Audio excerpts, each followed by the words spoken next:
Bonjour, c'est à nouveau Valérie Marcel Keza et ce matin, je suis à nouveau inspirée.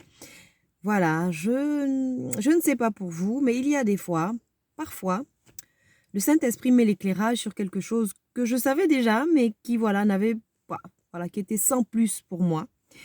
Et ce matin, je veux tout simplement remercier le Seigneur pour des hommes et des femmes qui se sont laissés guider par le Seigneur et qui ont pu être puissamment utilisés.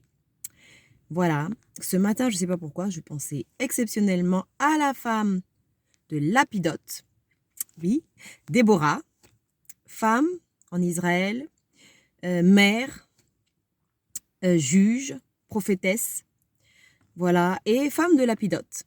Voilà, donc je bénis le Seigneur pour un mari comme cet homme, Lapidote, qui vraiment a permis à sa femme d'entrer dans le plan de Dieu, d'être un instrument puissant entre les mains de l'Éternel.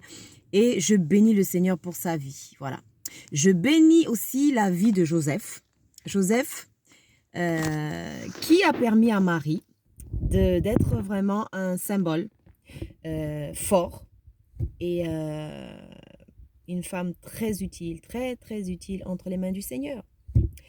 Voilà, ça prouve bien que le Seigneur, il n'attend que des personnes disponibles en fait et que c'est vrai qu'il y a des dispensations, c'est-à-dire que des périodes dans lesquelles il y a certains textes et certaines choses qui prévalent sur d'autres. Voilà, et ça peut changer d'un moment à l'autre en fait. Et c'est pourquoi il faut être très sensible à l'action du Saint-Esprit parce qu'il y a des moments où effectivement ça change.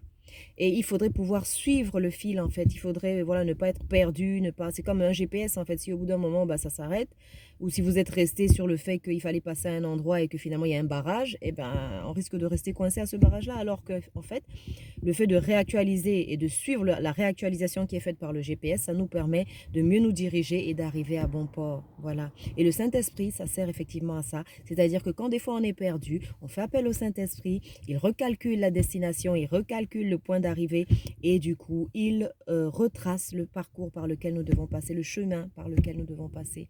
Et c'est magnifique. Voilà. Donc il faut rester sensible en ce moment. Voilà, j'insiste sur la nécessité d'être sensible au Saint-Esprit, parce que c'est lui qui connaît le chemin, parce que c'est lui qui sait comment il faut faire, il connaît les stratégies, il connaît les modes d'emploi, et voilà, donc on est en sécurité quand on fait confiance au Saint-Esprit. Et donc ce matin, je bénis le Seigneur pour un homme comme Lapidote, je bénis le Seigneur pour un homme comme Joseph, qui dans la parole de Dieu ont été des hommes très très sensibles à l'Esprit, et je bénis le Seigneur pour leur vie, parce qu'ils ont permis au plan de Dieu de s'accomplir, voilà, voilà.